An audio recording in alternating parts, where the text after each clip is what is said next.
Picture Paris in 1890, a city alive with clattering hooves, shouts of newsboys, and the mingled scents of coal, bread, and perfume. The streets pulse with energy, everyone rushing, dreams in their eyes. But beneath the glamour, shadows linger. Grand department stores like Le Bon Marché stand in stark contrast to cramped, dark tenements.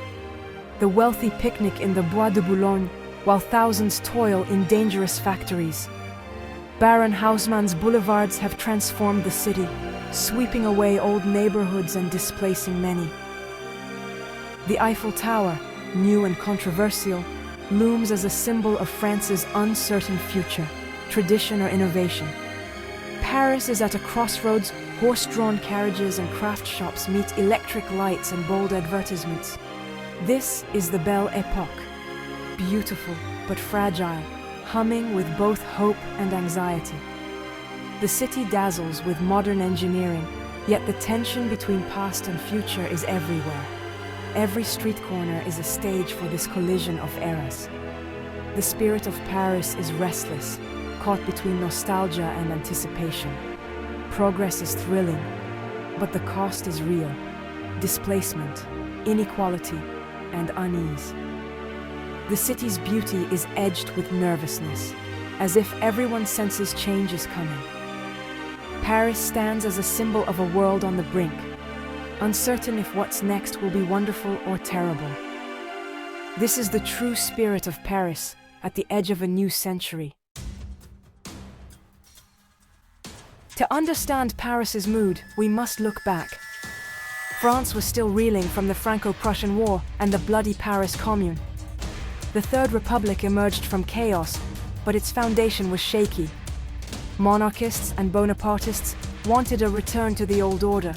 Socialists and anarchists demanded more radical change. The government was caught in the middle, fragile and mistrusted. Paris was the heart of the Republic, modern and fast-paced, while rural France clung to tradition.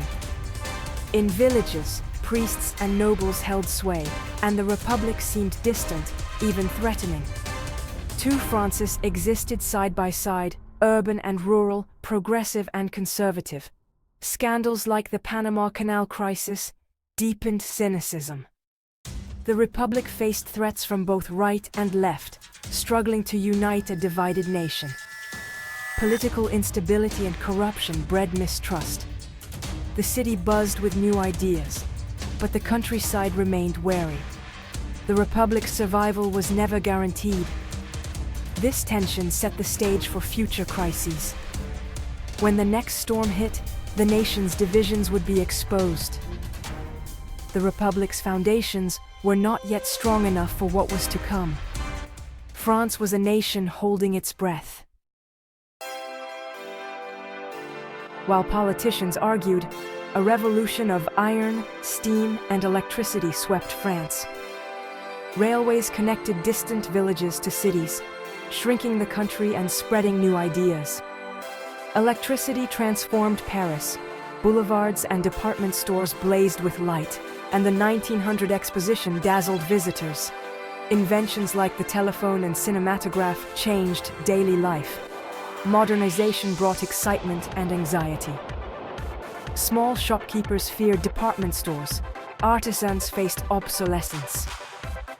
The pace of life quickened, and not everyone could keep up.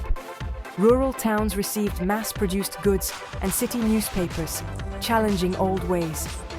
Young people flocked to cities, leaving villages behind. Modernity knit France together, but also deepened social and economic tensions. The ride toward the future was exhilarating and unsettling. In 1894, a scandal erupted that would test France's soul, the Dreyfus Affair. A torn letter found at the German embassy led to the arrest of Captain Alfred Dreyfus, a Jewish officer from Alsace. The evidence was flimsy, but anti-Semitism and suspicion made him an easy scapegoat. Dreyfus was convicted in a secret trial and sent to Devil's Island. Most accepted his guilt, but a few, including his family, fought to prove his innocence. Colonel Picard, uncovered evidence pointing to another officer, Esterhazy, but the army covered it up to protect its reputation. The case became a national crisis. In 1898, Émile Zola's open letter, J'accuse, accused the army and government of injustice. The letter electrified France. Suddenly, everyone had to choose a side. Dreyfusards demanded justice and truth. Anti-Dreyfusards defended the army and national honor. The affair split France in two, exposing deep divisions. It was no longer just about one man, it was about the soul of the nation. The Dreyfus Affair became a battle over justice, prejudice, and the future of the Republic. France was forced to confront its own values. The nation's unity was put to the ultimate test. The Dreyfus Affair revealed a deep divide between city and countryside. In Paris, intellectuals and politicians debated justice and liberty in cafes and newspapers. For city dwellers, the case was about the Republic's core values. In rural villages, life revolved around the land, tradition, and the church. The army was respected, and official stories were trusted. Attacking the army felt like attacking the nation itself. The abstract ideals of justice meant less than loyalty and honor. City and country lived in different worlds, speaking the same language but divided by experience. The affair didn't create this rift, but it made it impossible to ignore.